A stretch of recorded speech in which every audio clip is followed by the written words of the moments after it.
დღეს ახალარჩეულ საკრებულოს პირველ სხდომაზე ლაგოდეხის მუნიციპალიტეტის საკრებულოს თავმჯდომარედ ეროვნული ფორუმიდან გოდერძი ბარბაქაძე აირჩიეს. ფარული კენჭისყრის შედეგად 30 დეპუტატიდან მან 16 ხმა მიიღო. 7 ბიულეტინი ბათილი აღმოჩნდა, ხოლო მისმა კონკურენტმა ზურაბ ნიქაცაძემ, რომელიც წარადგინა ნინო ბურჯანაძე ერთიანმა ოპოზიციამ 7 ხმა მიიღო. Honda motivatsiונული ბიულეტენი 7 ბატონ ზურაბ ნიქაცაძეს ასევე 7 ხმა აქვს და ბატონ გოდერძი ბარბაქაძეს 16 ხმა.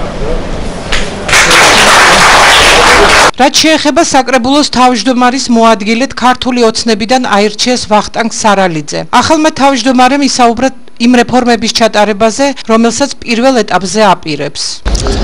პირველ ეტაპზე იმ რეფორმების ძირფეს შეანდგატარებას ვაპირებ, რომელი რეფორმებიც ხელოვნებმა თავრობამ შემოგთავაზა. აქ ძალიან ბევრი საკითხებია და სამუშაოებელი, ყველაფერი გასავლელია. იმდენი პრობლემებია თვითონ რაიონში ჩემი გადასახედიდან, რომ აი ამას დიდი შრომა დაჭირდება. ხა ძირეულ რეფორმებს რას გავატარებთ, როგორ გავატარებთ, შემდეგ მოგახსენებთ. დღის წესრიგით გათვალისწინებული სხვა მრავალ საკითხებიდან მნიშვნელოვანი და სადავო აღმოჩნდა საკითხი, რომელიც ტერიტორიული ორგანოების საშტატო ნუსხის ძალადაკარგულად გამოცხადებას ითვალისწინებდა. აღნიშნულთან დაკავშირებით საკრებულოს დეპუტატებმა ოპოზიციიდან აღნიშნეს, რომ რეფორმას მხარს უჭერენ, მაგრამ გაურკვევლობასთან გვაქვს საქმე. აღნიშნული საკითხის დამტკიცების შედეგად ჩვენ უნარო და უხერხემლო წარმონაქმნებს მივიღებთ. მე-13 საკითხი გვაქვს ადმინისტრაციული ეთიკაში გადადას მოგახსენოთ პროტოკოლმა დახამ გამგებლის წარმომადგენლის საშტატო ნუსხის დამტკიცების შესახებ. ესე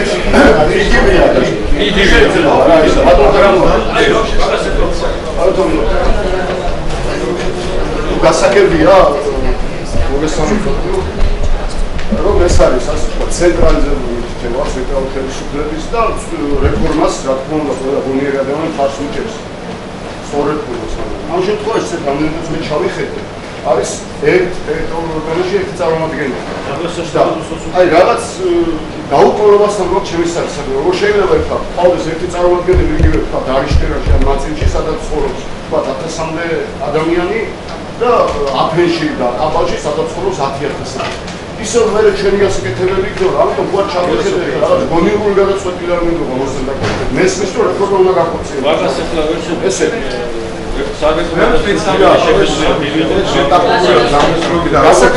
ჩვენ მოგვიწევს ბატონო გაწამოთ თქვენ ძალიან დიდ პრობლემებთან შეჯახება პროცესში თვითონ ეს ვიხავდი ცხოვრებში ახალს გარკვეულწილად მოსამულ ჯერ ისედაც მაფატიეთ რომ გამოთქმადა და დარზე გვიგვინი ეს ტერიტორია და ეხლა კიდე ხალხიც რო აღარ იქნება იგი და აბსოლუტურად არაფრისგან უნარო და უხერხემლო რაღაც წარმონაქმნებს მივიღებთ ჩვენ ამ სახით.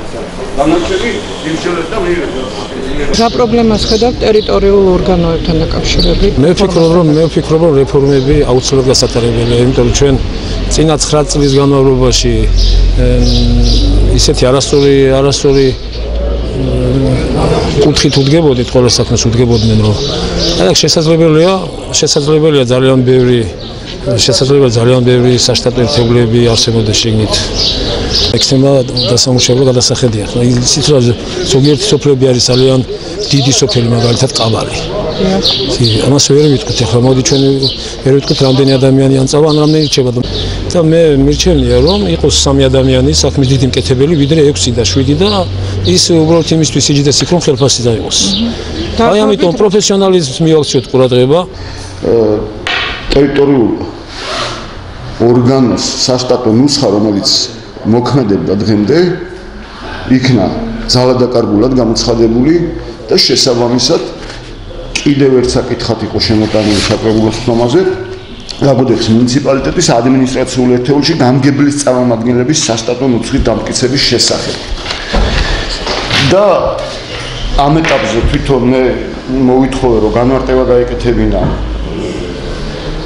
უშუალოდ კომპეტენტურ პირს, ვის დისკრეციასაც მიეკუთვნება ეს საკითხი და ამ შემთხვევაში ეს არის მუნიციპალიტეტის გამგებელი და ბატონმა კახა ჯამბურიამ მე რამდენადაც გავიგე, განმარტება ამ სახით გააკეთა, რომ ეს არის უკვე რეფორმის პირველი ეტაპი და გარდამავალ ეტაპზე სულ ასე ვთქვათ უყურადღებოდ არ დარჩეს რომელიმე სათვის ტერიტორიული ორგანო, სოფლები თვითონ წარმომადგენელს დანიშნავს იგი უახლოეს მომავალში. ახლა რა თქმა უნდა, ყველა რეფორმა თავის თავში გულისხმობს სიახლეებს და ყველა რეფორმა მტკივნეულია დიდ წილად თუ არა გარკვეულ წილად მაინც და მე მინდა ვისარგებლო შემთხვევით და ძალიან დიდი გულის ტკივილით ხარდაჭერა თანაგრძნობა გამოვხატო იმ ადამიანებს. ეს არ არის ერთი და ორი ადამიანი ზუსტად არ ვიცი, არ შემიძლია ზუსტი ციფრი გითხრათ მთლიან მუნიციპალიტეტში სპეციალისტები სოფლებში და ტერიტორიული გამორჩენებლები, მაგრამ თორცევი სადღაც 90-მდე უფრო მეტი უნდა იყოს კიდევ. მე სოფლები მაქვს პორტფელიოში. აღნიშნულ დადგენილების მიღება ნიშნავს იმას, რომ უკვე ეს ხალხი ფაქტიურად განთავისუფლებულია სამსახურიდან და ჩემთვის პირადად როგორც ერთი რიგითი მოქალაქისთვის და დეპუტატისთვის ამ ეტაპზე ბუნდოვანია თვითონ რეფორმის არსი. რას ფიქრობენ, როგორ იქნება, ფაქტი ერთია, რომ მე გავაკეთე კიდეც განმარტება საკრებულოს თემაზე, რომ ჯერ ისედაც ჩემი სუბიექტური აზრია ეს უნარო იყო ეს ინსტიტუტი, ანუ თავის უფლებამოსილებას ჯერონად ვერ ასრულებდნენ, იმიტომ რომ ძალიან ბევრ საკითხზე მიდიოდა რიგითი მოქალაქე ტერიტორიულ გამორჩენებულთან თუ სპეციალისტთან და ძალიან უამრავ საკითხებზე უკეთეს შემთხვევაში ან იღებდა არადამაკმაყოფილებელ პასუხს, უარეს შემთხვევაში საერთოდ პასუხსაც კი ვერ იღებდა და ეხლა იმ ფონზე როცა რამოდენიმე იყო სპეციალისტი და შეიძლება ითქვას რომ არაეფექტური იყო მათი საქმიანობა, დღეს უკვე ერთი ადამიანი მე არ ვიცი რა რამდენად გაართვეს თავს და ბოლოს ეხლა რაღაც სამართლიანობა მოითხოვს აღინიშნოს ისიც რომ არის სოფლები სადაც ცხოვრობს თქვა 1000, 1500 ან 2000 ადამიანამდე, არის სოფლები სადაც 5, 6, 7 და 8000 და უფრო მეტი ცხოვრობს და ეხლა იქ სადაც 1000 ადამიანი ცხოვრობს და ერთი წარმომადგენელი ეყოლება გამგებელს შეიძლება კიდე მეტნაკლებად გაართვას რაღაცას თავის გართმევაში მეტყველში გულისხმო კონკრეტული პრობლემის მოგვარებას მოსახლეობის რიგითი მოქალაქის და იქ სადაც ახლა თუნდაც კაბალი ავიღოთ, თუნდაც აფენი ავიღოთ, თუნდაც არის დიდი სოფლები შედარებით.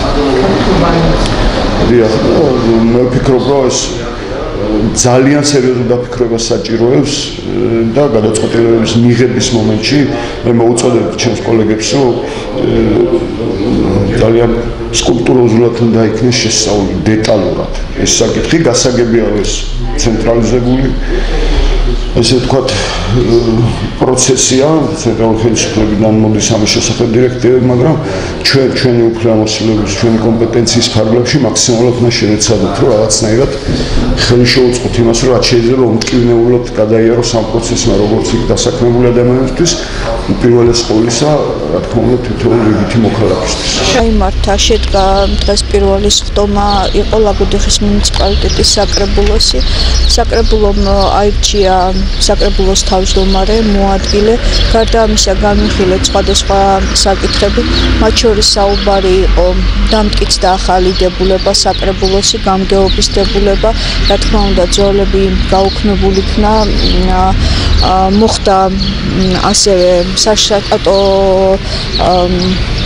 ერთეულების განსაზღვრა ტერიტორიულ ერთეულებში, რომელსაც პირადად მე მხარი არ დაუჭირე, მართალია ეს ცენტრალიზებულად გახლავთ მუნიციპალიტეტების მხრიდან მუნიციპალიტეტებზე მომართული, მაგრამ ფიქრობ, რომ ეს გადაწყვეტილება ამ პერიოდისათვის ძალიან